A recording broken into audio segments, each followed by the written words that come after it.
ما شاء الله تبارك الله، ولا حول ولا قوة إلا بالله العلي العظيم. البطة هنا خلاص خلصت بيض، فربنا يكرمنا منها ويرضي خواطرنا. طبعا البط كله انا ببقى مقصقصه جناحه وكده يا جماعه عشان ما يطرش مني. ربنا يبارك لنا فيهم ويطعمنا منهم خير ويكتب لنا رزق منها يا رب، اللهم امين. السلام عليكم ورحمه الله وبركاته. اللهم صل وسلم وبارك على سيدنا محمد وعلى اله واصحابه اجمعين. يا صباح الفل ويا صباح الرزق، صباح يوم جديد كده عنده طيورنا. بسم الله ما شاء الله تبارك الله، ولا حول ولا قوة إلا بالله العلي العظيم. شايفين البطة؟ يا سبحان الله يا سبحان الله.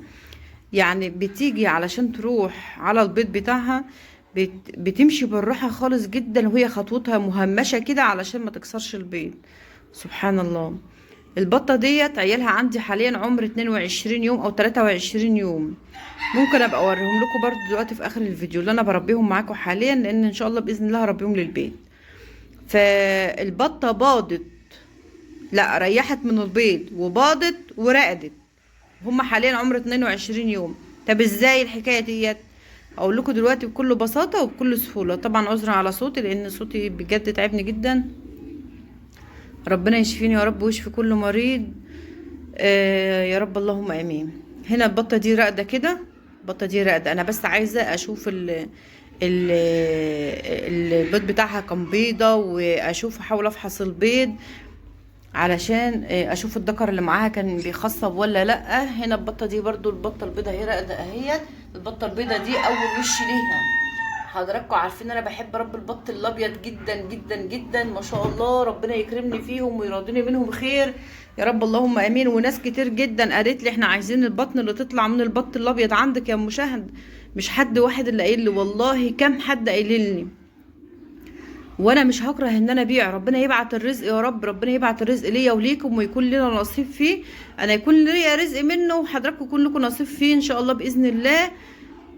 فالطيور وتطليع الطيور محتاج صبر يا جماعه، لان دي طيور بترقد، مش مكان بيفرخ ان انا هفرخ منه على طول. لا، دي طيور بتريح من البيض وبعدين تفضل تبيض اسبوعين وبالثلاث اسابيع. يعني البطه البيضه دي ما شاء الله عليها راضيه على حوالي بين 20 بيضه. الله اعلم، لسه هنلاقي البيض كله مخصب هنلاقيه مش مخصب، لسه مش عارفه. لان الذكر اللي كان مع البطتين دول كنت سايبه معاهم الذكر الابيض، بس الذكر الابيض عمره كبير عندي شويه. ان شاء الله باذن الله ربنا يكرمنا خير وقت الفحص ربنا يحلها. البطه البيضه دي لسه راقده امبارح. البطه دي راقده بقالها حوالي 4 ايام او 5. طب هتفحصي لها بيض وهي بقالها 4 ايام ليه يا مشاهد؟ انا بس عايزه اتاكد انه بدا يشتغل، مش عرق جنين وعمل شبكه عنكبوتيه في البيضه. بدا يشتغل عشان اطمن بس على الكسر بتاع الذكر، لان عندي بطتين تانيين بداوا يبيضوا فهسيب معاهم الذكر. فاشوف هسيبه ولا ما اسيبوش عشان ما اخسرش الكام بيضه يعني. فانا قلت هشوف. طيب هي راقده على كام بيضه؟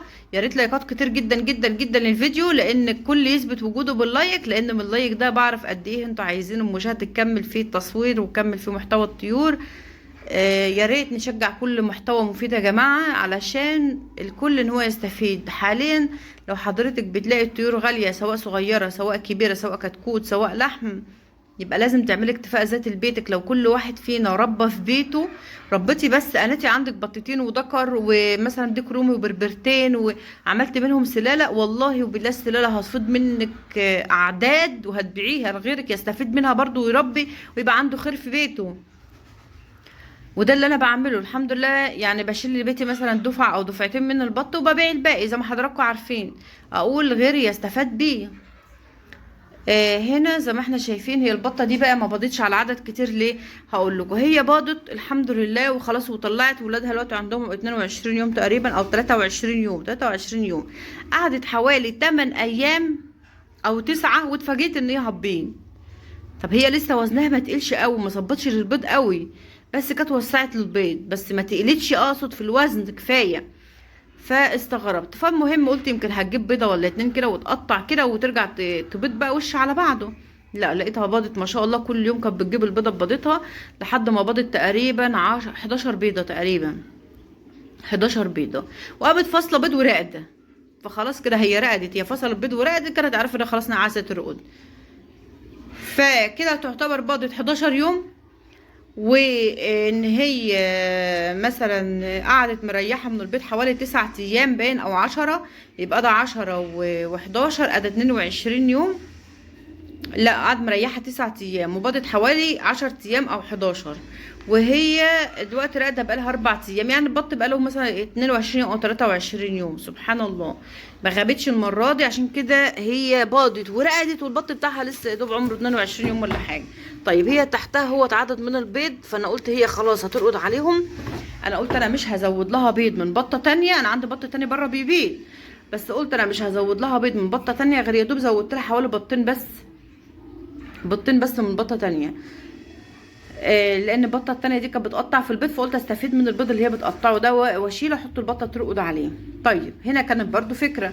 طيب دي ليه ما زودتلهاش مثلا لغايه 20 بيضه، عشان يبقى وشه يطلع على بعضه بدل ما ترقد مثلا على الفاضي؟ علشان ده انا عايزه ارقدها على بيض فراخ. دي عايزه ارقدها على بيض فراخ ان شاء الله باذن الله. ربنا يكرمني منها ويجبرني منها خير يا رب، اللهم امين. لان دي كانت مطلعه عندي في الوش الاولاني فراخ مع البط، وحتى انا دايما بصور لكم الفراخ مع البط. كانت مطلعه عندي فراخ مع البط اللي كانت مطلعاه، فعرفت ان هي كويسه في تفريخ الفراخ. دي حاجه. الحاجه التانية ان البطه دي سبحان الله سبحان الله سبحان الله، بطه طيبه جدا، طيبه والله طيبه جدا. عندي بطه تانية راقده قربت تطلع، شرسه شرسه كده و...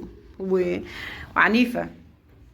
البطه دي حنينه، البطه اللي بتلاقيها حنينه دي بجد بتلاقيها بتطلع بيض الفراخ وما تاكلوش وما تكسروش ولا اي حاجه. دي حاجه. الحاجه التانية وزنها خفيف جدا، وزنها خفيف بخلاف البط التاني اللي عندي.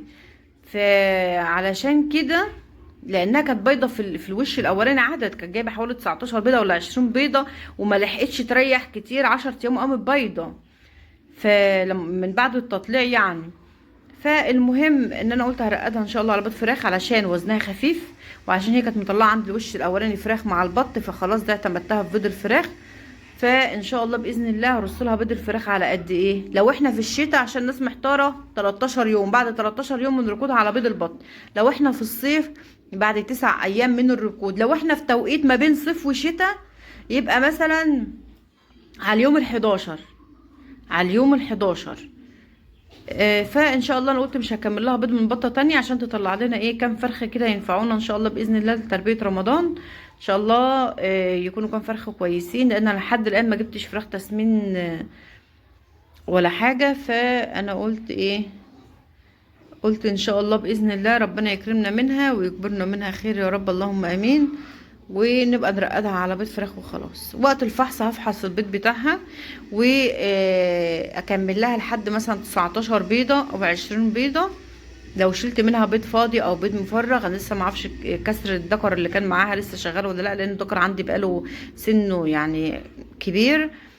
فانا هفصل معاكم كده واحاول اشوف البيض هل بدأ يشتغل بس حتى ولا لا. انا هنا جيت افحص البيض، لقيت فيه كام بيضه بدأوا يشتغلوا، بدأوا يعملوا دايره حمراء صغيره جدا، بس لسه ما تشعبتش جوه البيضه ولا الكلام ده، لان هي بقالها 4 ايام.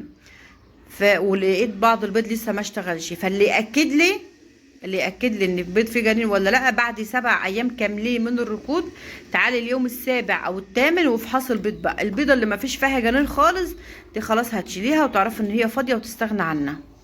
شايفين البطه سبحان الله، بتلاقي في احيانا بطه كده عنيفه تروح تجري على البيض تكسره، وبطه تلاقيها نازله على البيض كده زي ما احنا شايفينها كده، فبتبقى خايفه عليه. فربنا يكرمنا منها. عايزه اشوف البطه البيضه دي برضو اهي. البطه البيضه اهيت ما شاء الله. اتسالت قبل كده هو سلاله البط اللي عندك ده اللي هو عينه حمراء يا مشاهد؟ لا، البط يا جماعه اللي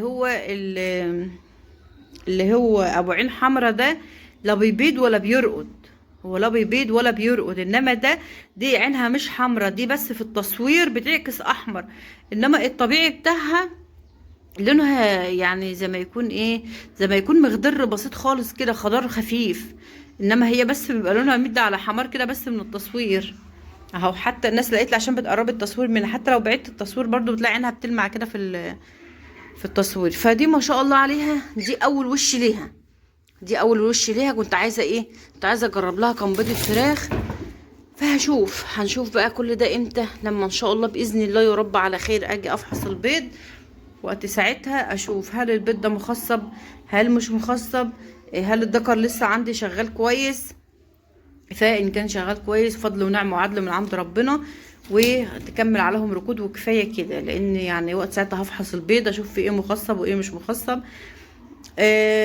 لقيته مخصب وكويس، خلاص هسيبه مش هزود لها بيض، لانه ما شاء الله هي تحتها عدد، مع ان انا كنت عايزه احط لها حتى بيضتين من بتوع الفراخ. فهشوف لو شلت بيض لقيته مش مخصب هزود لها مكانهم بيضتين 3. تعرف بس ان في حاجه اسمها بيض فراخ، علشان لما اجي ارص لها بعد كده بيض فراخ ما تبقاش تستغربه.